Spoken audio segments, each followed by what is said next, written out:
for Pacifica Radio, February 9th, 2023. I'm Scott Horton.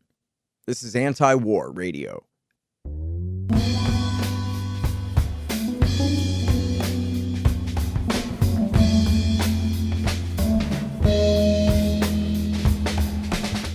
All right, y'all, welcome to the show. It is Anti-War Radio. I'm your host, Scott Horton. I'm the editorial director of Antiwar.com, and I'm the editor of the new book, Hotter Than the Sun, Time to Abolish Nuclear Weapons. You can find my full interview archive, more than 5,800 of them now, going back to 2003, at scotthorton.org, and you can follow me on Twitter, if you dare, at Scott Horton Show. All right, y'all, introducing today's guest. It's Antiwar.com's news editor, Dave DeCamp. He's also the host of a new podcast, Anti-War News, with Dave DeCamp. Welcome back to the show, Dave. How you doing, sir? Good, Scott. Thanks for having me. Very happy to have you here, and we got a lot of important news to talk about. The bad news is Seymour Hersh didn't email me back. I've interviewed him a bunch of times, but it's been a while. But he's got a blockbuster over there at seymourhersh.substack.com. It's called, if I page up to the top, How America Took Out the Nord Stream Pipeline. And he's only got one source, but it sure seems like a good one. And I already thought so I believe it. But why don't you take us through this story here and catch everybody up to date? Yeah, so I mean, this is a huge blockbuster scoop from Seymour Hersh here, and he posted it on his Substack early Wednesday morning. I mean, I did like a triple take when I first read it, but it details how the U.S., the United States, blew up the Nord Stream pipelines. Now, I always, since those pipelines blew up, always leaned towards the fact that, you know, I thought the U.S. was responsible somehow, but I thought maybe they separated themselves through a proxy through Poland or the U.K. or something like that. Yeah. But this article says it was U.S. Navy divers that planted C4 explosives on the Nord Stream 1 and Nord Stream 2 pipelines in June 2022 during NATO drills in the region known as Balt Ops 22. If you remember when, you know, this first happened, when the explosion happened, there was a lot of people pointing out, hey, there was a bunch of NATO vessels, you know, operating in this area just a few months ago. So they were planted in June, and the explosives were detonated in September by a Norwegian spy plane that dropped some kind of sonar buoy that detonated these explosives. So this was done in coordination with Norway. So really what it is, it's a U.S. Attack on Russian energy infrastructure. It's an act of war. There's not really any way around that. But what I think is kind of the most explosive revelation or allegation from this whole thing is the fact that they were planning it before Russia invaded Ukraine. It said that they convened a meeting. They started convening meetings about it in December 2021 at the order of President Biden. He authorized Jake Sullivan, his national security advisor, to form an interagency group to discuss this. And now I saw Aaron Mate was on Tucker Carlson last night, and he made a really good point. In December 2021, that's when Russia, you know, submitted their proposals about their security concerns. They were trying to get a deal on a rollback of NATO or a guarantee that Ukraine wouldn't ever join NATO. But during this time, it looks like the U.S. was plotting how to bomb the Nord Stream pipelines. And in early 2022, so I would figure January, the CIA said, hey, we have a plan here. You know, we could plant these explosives. And something really interesting from the report. Now, again, after these pipelines exploded, something I immediately cited when I first wrote up, you know, reported on the pipelines being attacked, was that President Biden basically threatened the Nord Stream 2 pipeline before Russia invaded. It was on February 7th, 2022. He said, if Russia invades Ukraine, it will bring an end to Nord Stream 2 one way or another. He said, made some sort of threat like that. And Victoria Nuland said something very similar a few weeks earlier. Now, according to this report, the people at the CIA, the people planning this attack, were kind of blown away by this, that to them, it was him speaking openly that they planned to destroy these pipelines. And what's really amazing is that they said that this, because Biden was speaking about it, it changed the way it was, originally supposed to be a special operations operation that they would have to notify Congress about. But because of what Biden said, they made it more classified, and it was going to be a U.S. military operation with the support of the CIA, so they didn't have to tell Congress. So, and I saw Senator Mike Lee on Twitter. He was maybe the only person I've seen so far in Congress discuss this. He said something like, I can't discredit this report, which is really disturbing, and we were not briefed on this. So again, they planned it while Nord Stream 1 was, delivering gas to Germany, and they planted these explosives in June 2022. It wasn't really until September, I think just a few weeks before the explosion, that Russia turned off the Nord Stream 1 pipeline. But they were doing this while Germany was still receiving gas. So it's also, an attack on Germany. So it's just a huge revelation. But of course, the mainstream media in the United States is not touching it. All I've seen so far is a few Reuters articles about how, the White House and the CIA are denying it. They called it a blog post. But, again, it's from Seymour Hersh. And he mentions he wrote up a short thing about why he put it on Substack. And he mentioned that when he first reported on Abu Ghraib, the Pentagon said it was nonsense, which turned out, of course, not to be true. Yeah, of course. And you look at all the attacks against him now, they call him a conspiracy theorist and all this stuff because he very correctly debunked their lies about Al-Qaeda's false flag sarin attack there are three major ones, but he debunked one of them there during the war in Syria. Of course, they always attack him. And of course, his work almost always holds up.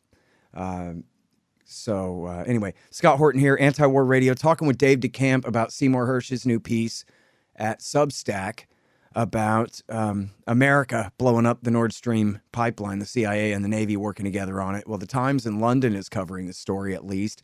Hopefully, someone at least in Europe will try to, verify this based, and get further confirmation of the story from different sources in Europe or something, since I haven't checked the Post in the Times, but obviously they're not going to run with this and try to confirm it. If anything, they'll try to just debunk it.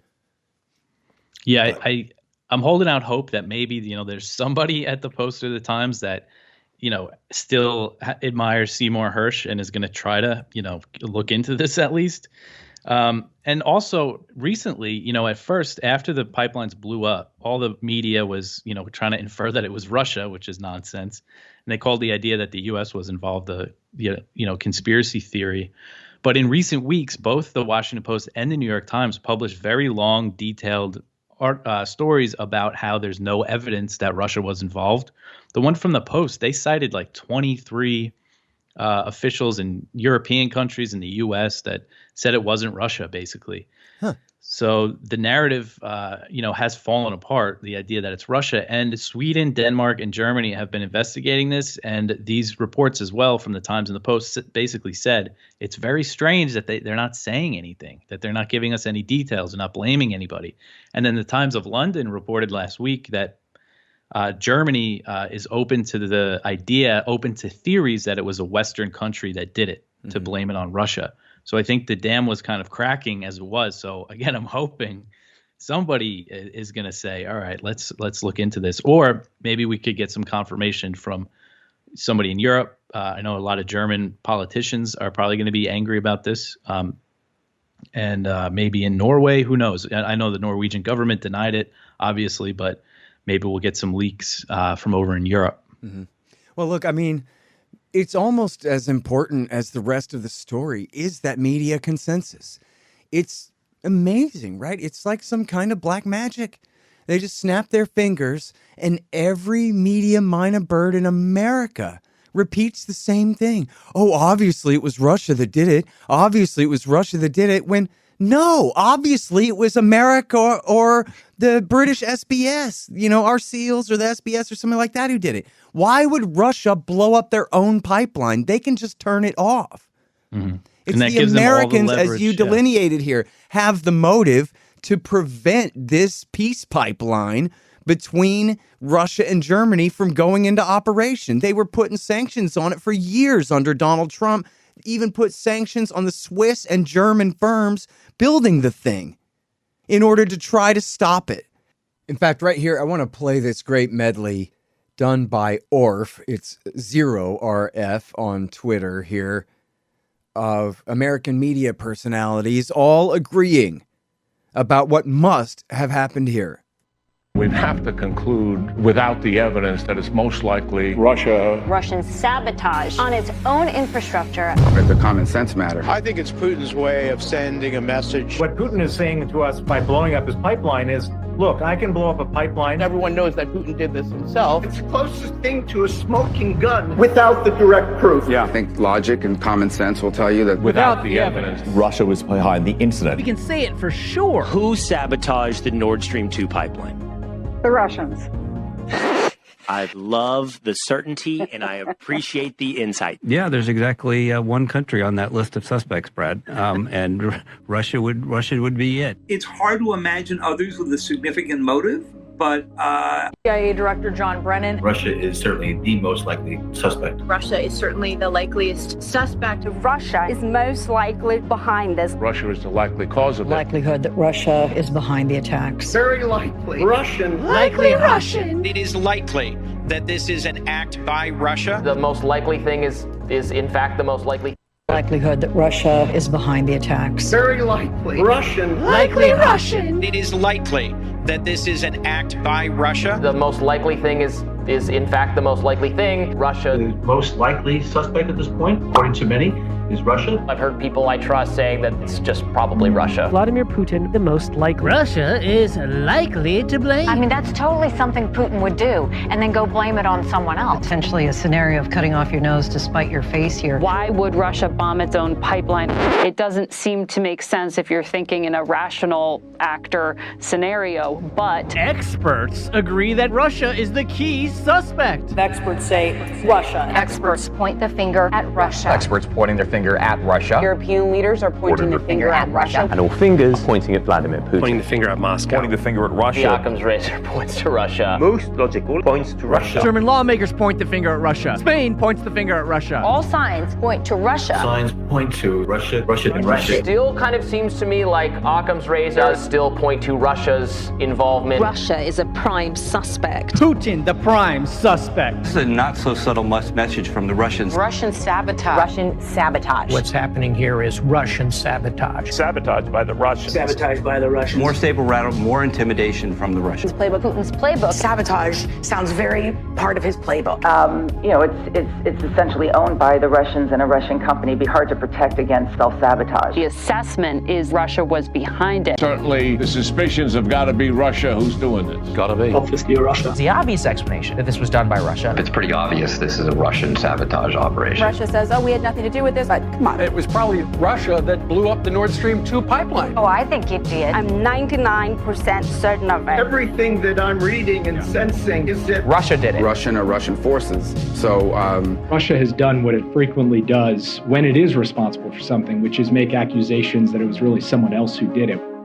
And anyway, the point is, they never explain the logic there whatsoever when the Russians clearly can just turn the thing off.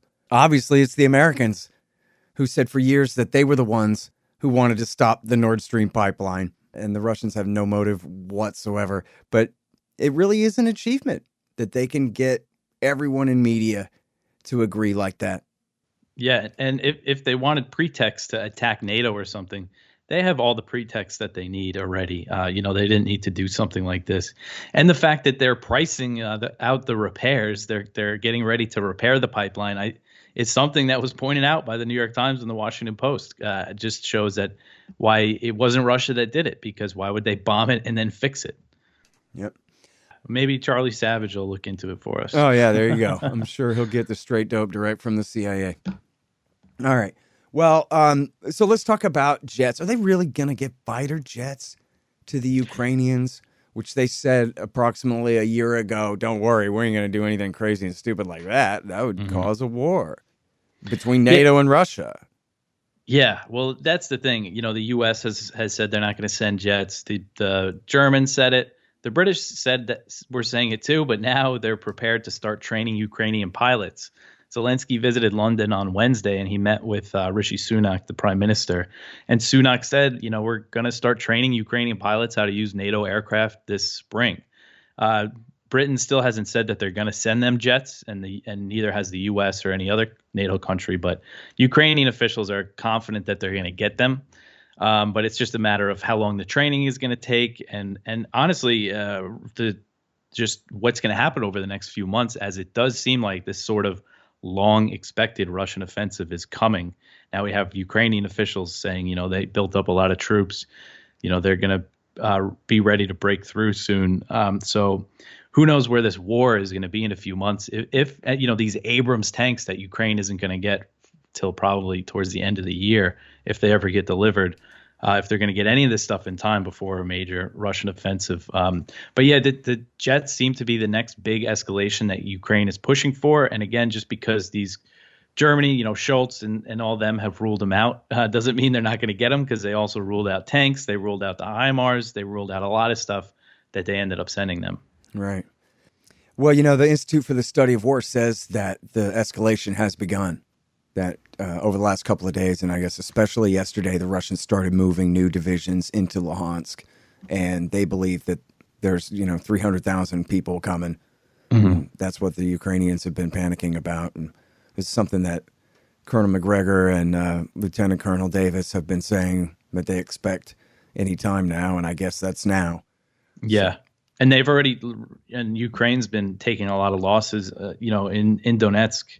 For the past few weeks, they've been losing some territory there, and that's before even this big major offensive. That's just the fighting that's been going on for months and months now. So this big offensive on top of that, they might lose a good chunk of territory. Hey guys, check out my new sponsor. It's Peacehawk Coffee at peacehawk.coffee. First of all, business. You have to drink coffee in the morning, and you want it to taste good. Well, Peacehawk Coffee is the best from around the world. But then, just as important, Peacehawk Coffee donates at least $1 of every pound sold to worthy foreign aid organizations like Yemen Relief and Reconstruction Foundation. When you buy Peacehawk Coffee, you're not only buying great coffee, you have a chance to support the economies of countries struggling against the effects of war and support private aid foundations doing life-saving work abroad. Sign up for their email list and get yourself some great coffee at peacehawk.coffee. Hey y'all, Scott Horton here for the Libertarian Institute at libertarianinstitute.org. I'm the director. Then we've got Sheldon Richman, Kyle Anzalone, Keith Knight, Lori Calhoun, Jim Bovard, Connor Freeman, Will Porter, Patrick McFarlane, and Tommy Salmons on our staff, writing and podcasting. And we've also got a ton of other great writers too, like Walter Block, Richard Booth, Boss Spleet, Kim Robinson, and William Van Wagenen. We've published 8 books so far, including my latest, Hotter Than the Sun, Time to Abolish Nuclear Weapons, and Keith Knight's new Voluntarist Handbook.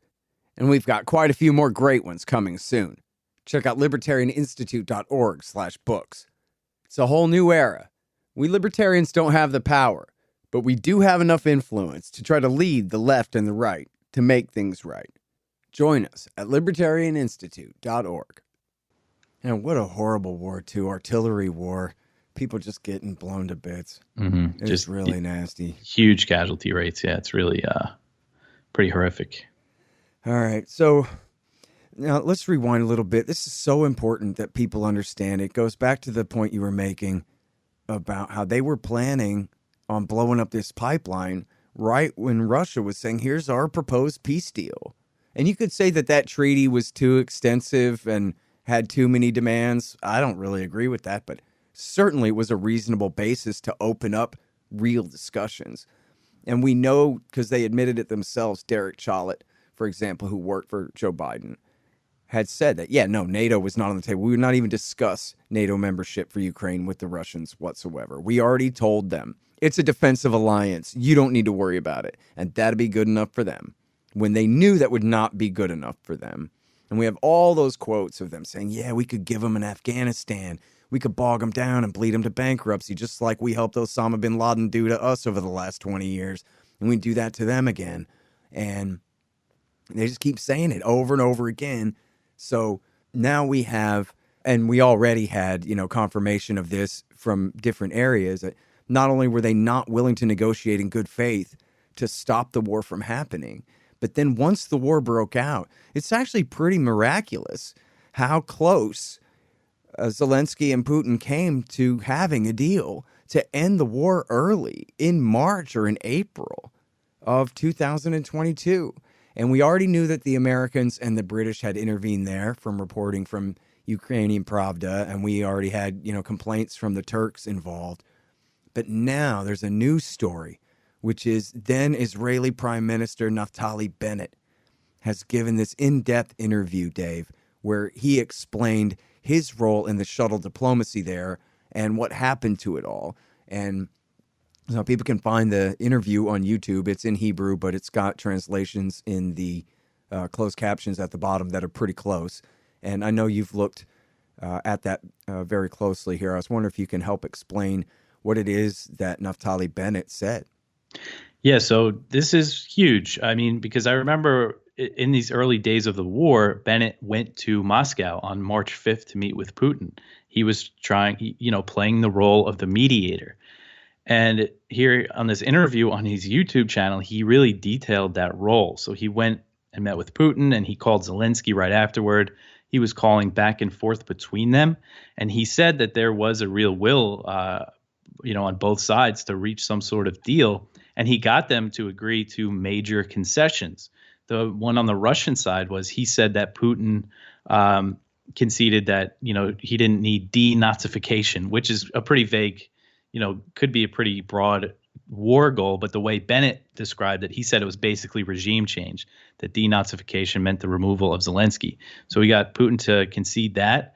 And he also got him to concede basically demilitarization or disarmament, as Bennett put it. And then he got Zelensky to concede on NATO membership. And at the time, in March 2022, there was reports, a lot of reports and comments from Zelensky basically saying, we don't need to join NATO. We could be neutral. Now, there's still a lot of questions about the security guarantees that Ukraine wanted at the time, the territorial aspect of it. But when Bennett was negotiating like this, mediating, he said he was coordinating it with the U.S., the UK, France, and Germany. And he said that they blocked it, which is how he put it.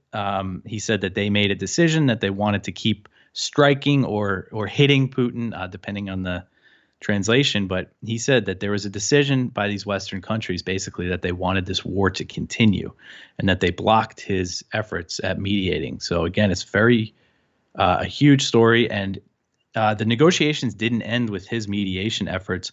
Later that month in March, Russian and Ukrainian officials met in Istanbul. And then a few weeks after that, it was when Boris Johnson went over to Ukraine and told Zelensky not to negotiate. Even if you're ready to sign a deal, we don't want to. And then Turkey, who hosted the Istanbul talks, they came out and said, we thought there was going to be a deal, but it turns out some of these NATO countries want the war to continue to weaken Russia. And then just a few days after that, Lloyd Austin says publicly that one of their goals in Ukraine is to weaken Russia. And then right after that was when that $40 billion Ukraine aid bill was passed through Congress, when things really started to heat up. Yeah. And it was around this time, too, that Russia withdrew from the north, from Kiev. And they said that they did it to kind of foster negotiations. Right. And that was, portrayed as a defeat. And then they used that to say, look, Ukraine has a chance at winning. Let's really ramp up this aid, $40 billion worth, full steam ahead. And now look where we are a year later. They're going to lose at least the Donbass and maybe Zaporozhye and Kherson too now. They could have just implemented Minsk too. Yeah, that's the thing. I mean, that's the real tragedy of it, is it shows how little the Americans and NATO really care about Ukrainians. They just want to hurt Russia. At the end of the day, Ukraine is going to be have lost, 100,000, hundreds of thousands of lives and more territory than they would have had to. Yeah, it's just absolutely disgraceful. And the thing is, too, is it's so blatant and open that, past the present moment, that will be the history of this. The war guilt in Washington, D.C. on this one is just absolutely unbelievable. But anyway, we're all out of time. Listen, thanks for doing such a great job covering all the bad news for us at antiwar.com, Dave. Yes, Scott. Thanks for having me. All right, you guys, that is Dave DeCamp. Check out his great podcast, Anti-War News. He basically covers the top of the page of antiwar.com for you every morning. News.antiwar.com for the great Dave DeCamp. All right, you guys, now I got to raise some money for KPFK. It's 90.7 FM in LA. Again, I'm Scott Horton. This is Antiwar Radio. And I'm on the radio in LA, and I have been since 2010, 2011, because of you, because of public support for this station. We're not sponsored by major corporations. We are not sponsored by the government. This is Left of the Dial, publicly funded, literally publicly funded, not through taxes, through you, the public, the people out there in your cars listening on your commute, deciding that it's worthwhile to keep this radio station on the air. That's who supports KPFK. You know, of course, it's not just this show, but all of the great programming here on Pacifica in LA. And of course, repeated down to San Diego and out at Ridgecrest China Lake and up to Santa Barbara and all over Southern California. But part of doing business, since we don't do business with business, is we got to stop and do these fundraisers every once in a while. So all you got to do is go to kpfk.org, and there's plenty of links to click to make your pledge there, or just call 818-985-5735, 818-985-5735. Pledge whatever you can, $10, $20, $50,000, whatever you can afford, to help keep KPFK strong into the future. And, you know, the Pacifica Network is not named after the ocean.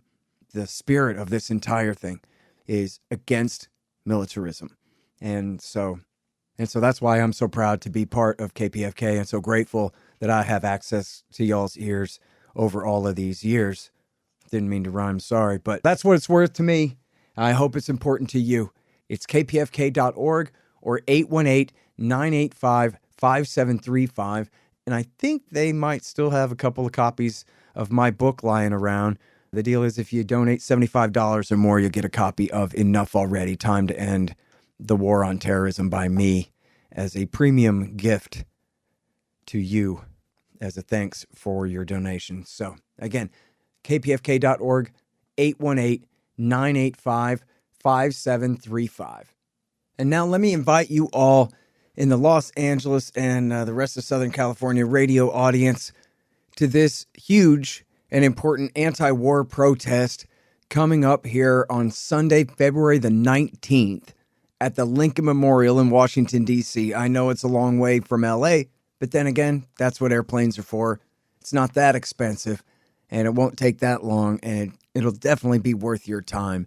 It's the Rage Against the War Machine rally, and it includes a lot of great speakers, including KPFK favorites like David Swanson and Max Blumenthal and myself.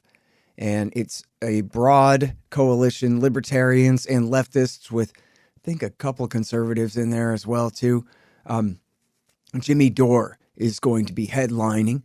And then the great former representatives Ron Paul and Dennis Kucinich, who were both friends when they were in Congress and would often work together on anti-war legislation and other issues while they were up there. And Tulsi Gabbard's going to be speaking, former Ambassador Ann Wright, Chris Hedges, who of course has a show here on KPFK. As I mentioned, David Swanson, Garland Nixon, Max Blumenthal, and his lovely wife Anya Parampil, who is really great. Supreme from the Wu-Tang Clan, and Jill Stein, the former Green Party presidential candidate, and a lot of other great speakers are going to be there. And so I really do hope that you guys will come out. It's at the Lincoln Memorial on February the 19th. It's a Sunday.